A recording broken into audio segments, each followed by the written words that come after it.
सर्व भाविक भक्त, पर्यावरण तज्ञ, पर्यावरण अभ्यासक आणि निसर्ग मित्रांना माझा नमस्कार. सत्यवचन BK बाळकृष्ण तुरंकर. आपल्याला आपण पवनी भंडारा जिल्ह्यात पवनी या गावाच्या बाहेर आहोत, शहराच्या बाहेर आहोत. इथे पवन राजांना राज्य केलं असं सांगतात आणि ही ऐतिहासिक भूमी आहे. एक कालची राजधानी अशी आहे. तर इथे अनेक प्राचीन मंदिर दिसतात. त्यापैकी आपण एका अशा झाडाच्या समोर आहोत. हे झाड कशाचं आपणच अनुमान लावा, तर्क लावा. आणि हे झाड विशिष्ट आहे, वैशिष्ट्यपूर्ण, वैविध्यपूर्ण आहे. आणि या झाडाचे पानं पहा कशा आहे.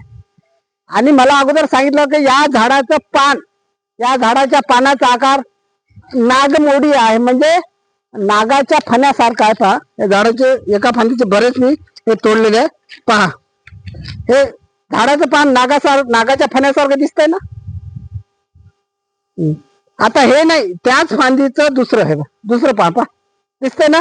प्रत्येक पानाचं जे टोक आहे ना, याच प्रकारे वाकलेलं दिसतंय.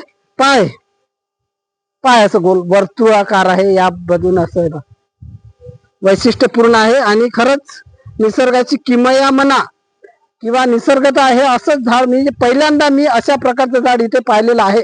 याबद्दल सर्वांना मी सांगतोय की या प्रकारचं या प्राचीन देवस्थानाच्या ठिकाणी वैविध्य दिसतंय, किमया दिसते.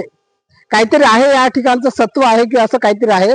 प्रभू श्रीरामचंद्राचं प्रचंड म्हणजे हेमाडपंथी मंदिर आहे. आणि या ठिकाणी विविध प्रकारचे असे ठिकाणचे देवळं, अशा काही याचे बांधकाम प्रकार दिसत आहे ना मला, की ज्या बांधकाम प्रकारांचा, देवळांचा संबंध मला भंडाऱ्यातील मेंढा या ठिकाणी त्या दिवशी जो मी विविध सोशल मीडियावर जो व्हिडिओ टाकला होता मेंढ्याचा, तशाच प्रकारे इथे दिसतात. हे पण आपल्याला दाखवणार.